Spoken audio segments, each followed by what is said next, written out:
Epidemioloxía é unha ciencia, é tamén un conxunto de ferramentas que temos os que traballamos neso para facer un seguimento das patoloxías, das enfermedades, non a nivel persoal, senón fundamentalmente a nivel da población.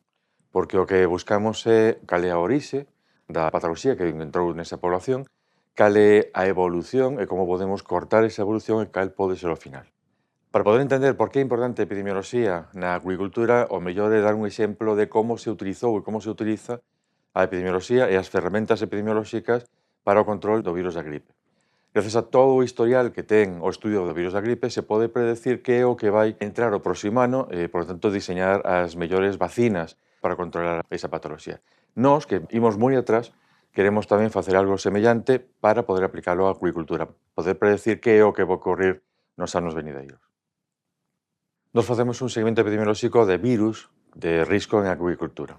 Levamos anos traballando en eso e as ferramentas que utilizábamos antes son ferramentas que nos permiten encontrar virus específicos. Desa forma, podemos predecir se as patoloxías que producen esos virus poden entrar ou non nunha piscifactoría, nunha área de cultivo de calquera tipo. Isto era moi limitado. Agora dispoñemos de ferramentas moito máis potentes, ferramentas que nos permiten ver que hai no medio natural en xeral, é dicir, que virus poden existir que non coñecemos e que poden ser un risco no futuro.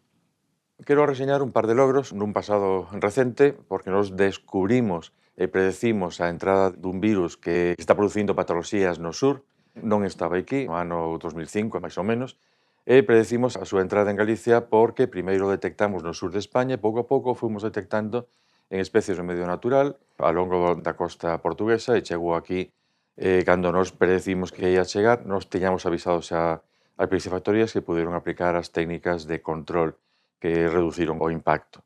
E no presente estamos traballando na Ría de Arousa, estamos encontrando virus que non se coñecían e que podían ser unha das causas das caídas de produción en determinadas especies de cultivo en litoral. Para nós o reto máis importante é conseguir convencer a administración de que isto non debe ser un proxecto que empeza e acaba, senón que se debe continuar, porque senón aporta datos para nós importantes, pero non vai aportar os datos suficientes para poder predecir o que vai ocurrir no futuro. Isto tense que convertir nun servizo de vixiancia continua.